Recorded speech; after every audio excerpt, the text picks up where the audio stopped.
Hi, church family. Welcome to day 32 of Living Prayer.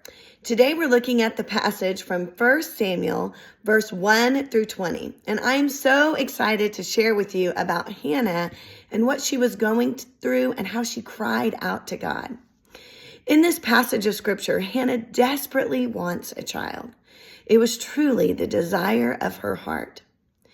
I love this passage of scripture because I can so relate to her. Ever since I can remember, I have loved kids. At an early age, I knew that I had a calling on my life to love and teach, lead, and disciple kids. So along with that, being a mom was something I so desperately wanted. I had a wonderful role model in my mother, and I was so excited for the time that I would get to be a mom. Well, my husband Rodney and I got married when I was 28, and I had this perfect plan that we were going to have 3 kids. We were going to have one at 30, 33, and 36. I mean, easy peasy, right? No, sadly not. Rodney and I struggled with infertility for over 6 years. It was one of the toughest times and toughest periods of our lives. Well, let's look at what Hannah does in this passage of scripture when she struggles. In 1 Samuel chapter 10, verse 10, it says, "In her deep anguish, Hannah prayed to the Lord, weeping bitterly." Another version said, "And she was in bitterness of soul and prayed to the Lord and wept in anguish." We hear those words, bitterness of soul, deep anguish, weeping bitterly. She obviously is so deeply saddened about not being able to have a child. And I have felt that exact same anguish. I remember weeping bitterly before the Lord in prayer. Rodney and I were desperate to have a child, and we didn't understand why we were going through this and why we were struggling so much. But we and our family, we kept praying, and we truly surrendered it to God. Looking back at Hannah's story, she tells the priest as she's crying out, "I was pouring out my soul to the Lord. I've been praying here out of my great anguish and grief."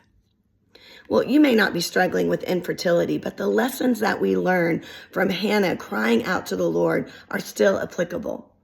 Hannah was in need, and so what does she do in her sadness? Well, our first lesson is she is totally raw in her prayer, and she just lays it out before the Lord. And whatever you're going through, if you're grieving the loss of a loved one, maybe you're struggling with an addiction, or maybe you're feeling lonely and isolated, or maybe just simply even disconnected. Have you laid it out to Him? Have you told the Lord that you're hurting, and have you told Him the deep desire of your heart? Have you poured out to Him in prayer? He will listen. And Hannah's story doesn't end there. Beginning in verse 19, it says, "And the Lord remembered her." So in this course of time, Hannah became pregnant, it says, and gave birth to a son. She named him Samuel, saying, "Because I asked the Lord for him." Wow, God will answer our prayers in His perfect timing. Like Hannah, in God's perfect timing, He blessed Rodney and I with a child. We love our Alexis so very much, and we are so grateful that we get to be her parents. My mom always said after Alexis was born that if I only got to have one, God gave me the best in that one. We don't always like God's timing, and sometimes His answers aren't always yes. Sometimes He says no or wait because He knows what's best for us. And sometimes God even says, "I've got a better idea." A no or a wait is tough sometimes. But remember, He will always answer. Alexis is now 20, and Rodney and I have reflected and talked about the lessons that we learned during the waiting. In the waiting period, we learned to depend on God. We learned that He is enough. We know that He is faithful and such a good God. I hope that this encourages you today. Thanks.